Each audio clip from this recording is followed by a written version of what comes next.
بسم اللہ الرحمن الرحیم. خاتم حضرات، میں ہوں اختر عباس اور آپ سب کو السلام علیکم. میاں کی وفات ہو جائے یا علیحدگی ہو جائے تو اس کے بعد دنیا بالکل بدل جاتی ہے، اور خاص طور پہ خاتون کے لیے. بچے بھی چھوٹے ہوں تو ان کو اس کا بہت زیادہ احساس نہیں ہوتا کہ دنیا کتنی شدت سے اور کیسے اچانک بدل جاتی ہے. جو بالکل اپنے ہوتے ہیں میاں کی سائڈ کے 99% وہ بدل جاتے ہیں، یعنی چچا لوگ اور پھپھیاں. اور اچھا ہاں، اگر کوئی جائیداد مشترکہ ہو جس پہ یہ خاتون اور ان کے بچے موجود ہوں تو پھر ممکن ہے کچھ عرصہ، پر اگر وہ جائیداد اس خاتون کے نام ہے یا ان کے بچوں کے نام ہے تو ان کا رخ پلٹتے دیر نہیں لگتی. بار بار سوال آتے ہیں کہ میاں کی علیحدگی ہو جائے یا وفات ہو جائے تو اب ایک لمبی عمر پڑی ہوتی ہے، بچوں کا ساتھ ہے. 3 بچے ہیں، 4 بچے ہیں، ایون 5 بچے ہیں. ایک روز تو ایک خاتون نے یہ کہا کہ سر میرے میاں کو فوت ہوئے 3 ماہ ہوئے ہیں اور حالت یہ ہے کہ میرے کانوں سے اور دھواں نکل رہا ہے، مجھے سمجھ نہیں آتی کہ میں کیا کروں. پھر اس نے بتایا کہ ہمارے گھر میں 2 کلو دودھ آتا ہے. اب جب بل آیا ہے 8500 روپیہ تو مجھے کبھی اندازہ ہی نہیں ہوتا تھا کہ بل اتنا آتا ہے. گاڑی ان کے گھر ہے تو اس نے کہا کہ ایوریج اب بچوں کو چھوڑنے جاتی ہوں، لے کے آتی ہوں تو 2000 روپے کا پیٹرول روز لگتا ہے. مانو 30 دن میں 60,000 کا پیٹرول. پھر اس نے کہا جو گروسری پہلے میرے میاں لے کے آتے تھے تو میں سوچتی تھی 5-6 ہزار کی آ جاتی ہوگی، تو اب میں ان 2-3 ماہ میں گروسری لے کے آئی ہوں تو 25-30 ہزار روپے کی گروسری ہوئی ہے، اور باقی ابھی کوئی میں نے شاپنگ نہیں کی. تو میں نے اسے کہا پہلا کام تو یہ کریں کہ میاں کے جس خزانے کو اپنے ہاتھ لگایا ہوا ہے اس کو لاک کریں. انفیکٹ جب آپ کی آمد رک جائے اور صرف خرچہ شروع ہو جائے تو چند ماہ کے بعد بالکل کلیپس کر جاتے، اور پھر آپ سوچیں کہ بچوں کی فیس ہے، جو روزمرہ کھانے ہیں، گاڑی کا پیٹرول ہے. ان کے ہاں ایک واحد جو ان کو سہولت تھی، گھر ان کا اپنا تھا، لیکن اگر گھر کرائے کا ہو اور 30-40 ہزار روپے کرایہ ہو تو آپ سوچئے کہاں سے آئے گا. یعنی آپ 2 ماہ اس گھر میں رہ سکتے، اس سے زیادہ نہیں رہ سکتے. 2 ماہ اس لیے کہ جو آپ کے میاں نے اس کو ایڈوانس دیا ہوا ہوتا ہے، عام طور پہ 6 ماہ کے کرائے کے برابر ہوتا ہے، لیکن اس کی جو اہمیت ہے اور ورتھ ہے وہ کم ہوتے ہوتے بس اتنی کی رہ جاتی ہے کہ 2 ماہ کا کرایہ اسے دیا جا سکتا ہے. اس کے بعد آپ کو وہ گھر چھوڑنا ہوتا ہے. تو اب زندگی جو اب ہے وہ پہلی والی زندگی سے فرق ہے، مالی طور پہ بھی، سماجی طور پہ بھی، ہر لحاظ سے فرق ہے. اس بات کو ماں جتنی جلدی سمجھ لے، بچوں کو سمجھ نہیں آئے گی، ماں کو سمجھ آئے گی. سو پہلا کام یہ کریں گی کہ اپنے ریسورسز کو جو لمٹ اس پہ لگائیں گے کہ اس طور پہ کھلے ہاتھ سے خرچ نہیں کریں گے. نمبر 1. نمبر 2، اگر آپ کے میاں سرکاری ملازم تھے تو کسی ایک مہربان بڑے بزرگ سے رابطہ کریں جو ان کی پینشن کا یا جو ان کے بقیہ جات ہیں وہ اس کی سہولت آپ کو مل جائے، آپ کے نام ہو جائے. تیسری صورت یہ ہوتی ہے کہ خود اپنے لیے آپ سوچیں کہ میں کیا کر سکتی ہوں. اگر آپ پڑھے لکھے ہو اور کوئی جنریٹ کر سکتے ہو فنڈز جاب کر کے تو اس طرف جائیے. چوتھا، جتنی خواتین نے اپنے بچوں کو اس معاملے میں سپیئر کیا اور بچوں کو اسی طور پہ پڑھنے پہ لگائے رکھا اور ان کے سکول نہیں بدلے، ان کے انسٹیٹیوشن نہیں بدلے، تو چند ماہ کے بعد ہی آپ کو ان کی پڑھائی بند کرنی پڑتی ہے. یعنی یا تو آپ کے پاس اتنا جمع پونجی ہو، کم سے کم 6 ماہ کا آپ کو پلان کرنا ہوتا ہے کہ 6 ماہ سموتھ چل سکے. دوسرا، جن خواتین نے اپنے بچوں کو بیوگی کے بعد یا علیحدگی کے بعد رسپانسبل نہیں بنایا، لائک آپ کا بچہ اگر 15-16 سال کا ہے تو اس کے ساتھ بیٹھ کے پلان کریں کہ میرے بچے اٹس اوور، جو تم نے مزے کرنے تھے وہ بات ختم ہو گئی. اب تم صبح اگر پڑھائی کرو گے تو شام کو ایٹ اینی کاسٹ تم کو کام کرنا ہے. شام کو وہ 500 کما کے لائے یا 1000 کما کے لائے، اسے کسی نہ کسی جو ٹیکنیکل کام ہوتے ہیں، جاننے والوں کے ہاں 100 لوگ ہوتے ہیں، کمپیوٹر کا کام کرنے والے ہوتے ہیں، الیکٹریشین کا کام کرنے والے ہوتے ہیں. وہ جو ان کو ہنر، پڑھائی سے منع نہیں کر رہا، پڑھائی آپ کی جاری رہے گی، بی پریکٹیکل. اب وہ شام کو اگلے چند ماہ میں اس کو ہنر آ جانا چاہیے، وہاں بیٹھنے کو اس کو پیسے ملنے لگ جائیں، تو ایک دم سے وہ نہ صرف میچور ہو جائے گا، اسے اچھے برے کی تمیز آ جائے گی، پھر اسے ان پیسوں کے کمانے کی جو شدت ہوتی ہے، جو اس کی اہمیت ہوتی ہے، وہ بھی آ جاتی ہے۔ بہت سارے کیسز میں نے ایسے دیکھے ہیں کہ مائیں روتی ان بچوں کو سمجھاتی ہیں اور ان کو سمجھ نہیں آتی، کچھ نہیں کرتے، یعنی باپ کے فوت ہونے کے 8-9 برس گزر جاتے ہیں، بیٹے جوان ہو جائیں 18 19 20 سال اور کچھ کرنے پہ آمادہ نہ ہو۔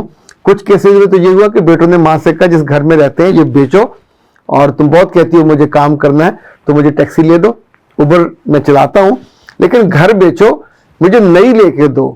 تو میں نے اس خاتون کو یہ مشورہ دیا کہ ایسی غلطی پورا خاندان مل کے آ جائے، یعنی بچے بھی آ کے پاؤں پڑ جائیں، یہ غلطی مت کیجیے گا۔ اپنے سر کی چھت بیچ کے ایک ایسی اولاد کو جس نے پچھلے 7-8 برسوں میں 8 روپے 800 کما کے نہیں دیے، چونکہ وہ کرنا نہیں چاہتا، وہ چاہتا ہے کہ آ کے بس اس کی جیب میں پیسے ڈال دیے جائیں اور وہ بیٹھ کے بادشاہی کرے۔ ان 7-8 برسوں میں جو بچے اپنی پڑھائی مکمل نہیں کر پاتے، ماں کا ہاتھ بٹانے پہ تیار نہیں ہوتے، تو آپ ان کو اپنا زیور بیچ کے دے دو، اپنی گاڑی بیچ کے دے دو، اپنا گھر بیچ کے دے دو، تو اس کے بعد سوائے رونے کے آپ کے پاس کچھ نہیں ہوتا۔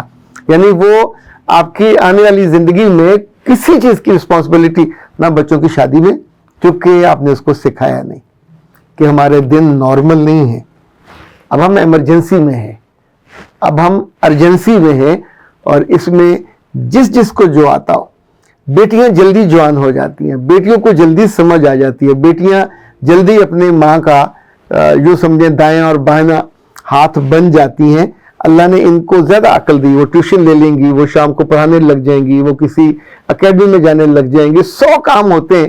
جو بہت سی بچیاں میں نے ایسی دیکھی ہیں جو سلائی کڑھائی سیکھ لیتی ہیں، بہت سی بچیاں میں نے ایسی دیکھی ہیں جو آن لائن کام شروع کر دیتی ہیں۔ اس کا تعلق آپ کے احساس ذمہ داری اور اس بدلی ہوئی سچویشن کو سمجھنے کا ہے۔ کچھ لوگ میں نے ایسے بھی دیکھے ہیں کہ جو بیٹھ کے اجتماعی طور پہ اپنی خالاؤں کو، اپنے ماموں کو اور اپنی نانی اور نانوں کو یوں سمجھیں ان پہ تبرے بھیجنے والی حالت ہوتی ہے، کسی نے پوچھا نہیں ہے، کوئی پیچھے نہیں آتا، کوئی یہ نہیں کرتا، کوئی وہ نہیں کرتا۔ بیٹا ایک دن کوئی کر لے گا، 2 دن کر لے گا، 3 دن کر لے گا، اس کے بعد آپ کی رسپانسبلٹی جس کی تھی وہ چلا گیا۔ اب یہ رسپانسبلٹی یا تو آپ کے کندھوں پہ ہے، یا آپ کی ماں کے کندھوں پہ ہے، یا آپ کا ماں جس سے نکاح کرے گی اس کے کندھوں پہ جائے گی۔ 3 کے علاوہ چوتھا نہیں ہے۔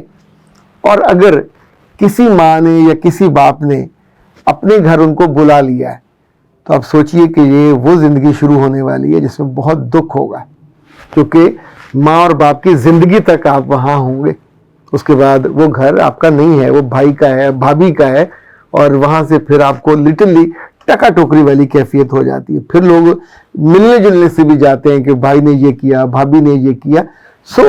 ایسے معاملے میں جب میاں سر پہ نہ رہے، علیحدہ ہو جائے یا وفات پا جائے، تو حالات کی ارجنسی کو سمجھنا بہت لازم ہے۔ یہ منظر ایسا ہے جیسے دن سے رات ہو جائے، جیسے صبح سے ایک ملگجی شام ہو جائے، جس میں رشتے دھندلا جاتے ہیں، جس میں محبتیں ختم ہو جاتی ہیں، جس میں چاہتے ہیں اپنی موت آپ مر جاتی ہیں، چونکہ اب آپ کے ساتھ محبت کرنے کا مطلب ہے آپ کی ذمہ داری اٹھانی پڑے گی۔ ذمہ داری کا مطلب ہے خرچے اٹھانے پڑیں گے۔ ایسے پہ جو خواتین پلان نہیں کرتی، جو خواتین ذمہ داریوں کو اپنے بچوں میں نہیں بانٹتی، میں نے ان کو گناہ کی راہ پہ بھی جاتے دیکھا ہے۔ کوئی نہ کوئی ایسا ان کی زندگی میں آ جاتا ہے جو ان کے خرچے اٹھانے لگ جاتا ہے، اور پھر دھیرے دھیرے جو بندہ خرچہ اٹھائے گا وہ اس کی قیمت بھی وصول کرے گا۔ تو یہ وصف یا یہ شرف صرف خونی رشتوں میں ہوتا ہے کہ بعض ساری عمر پر یہ ہر جگہ نہیں ہوتا، کچھ لوگ افورڈ ہی نہیں کر سکتے۔ یاد رکھیے گا، اگر سوسائٹی میں، اگر آپ کے دفتر میں، اگر آپ کے آس پاس کوئی بھائی بن جاتا ہے اور آپ کا خرچہ اٹھانے لگ جاتا ہے تو اسے کہتے ہیں تاب بقے، کب تک، اور جو کب تک ہے اس کی قیمت ہوتی ہے۔ پھر آپ اپنے ہی جن بچوں کے لیے یہ کر رہے ہوتے ہیں تو استغفراللہ وہی منہ کو آتے ہیں, وہی آپ کے سر کو اور دوپٹوں کو آتے ہیں, اور وہی آپ پہ الزام لگاتے ہیں, چاہے آپ پاکیزہ زندگی بسر کر رہے. چونکہ باہر سے جو باتیں ہو رہی ہوتی ہیں تو اولاد وہ سن کے یہ کر رہی ہوتی ہے. کچھ کیسز میں یہ ایکسٹریم کیسز تھے, چونکہ جو میں نے اپنے سامنے بیٹھی ہوئی خواتین کے ہونٹوں سے باتیں سنی کہ انہوں نے آلموسٹ جسم فروشی کا کام کیا, اور بڑی ہی عزت دار گھروں سے ان کا تعلق تھا. مطلب اس لمحے آپ سوچئے, سننے والا ایسے ہوتا ہے کہ جیسے آپ کے کانوں میں کچھ سیسا ڈال رہا ہو. بہت تکلیف ہوتی ہے, پر وہ جن کے لیے اس گناہ کے راستے پہ چلتی ہیں وہ ان کو اون نہیں کرتے, وہ اسے کوئی قربانی بھی نہیں سمجھتے.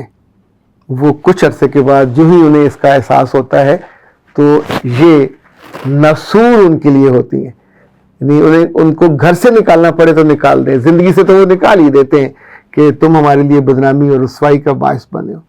سو جب بھی زندگی میں کوئی چھوٹا صدمہ آئے یا بڑا صدمہ آئے, اس کو آنکھیں بند کر کے شتر مرغ کی طرح سر کو ریت میں یا زمین میں مت دبایا کریں, پلان کیا کریں, اور اس کے بعد پھر اللہ سے مدد مانگا کریں.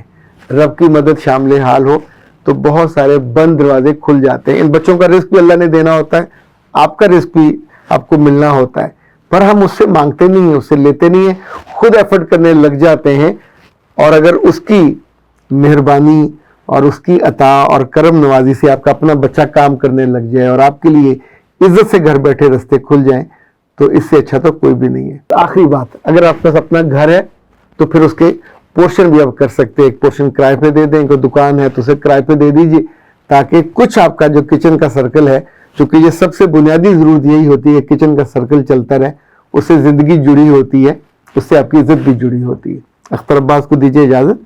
السلام.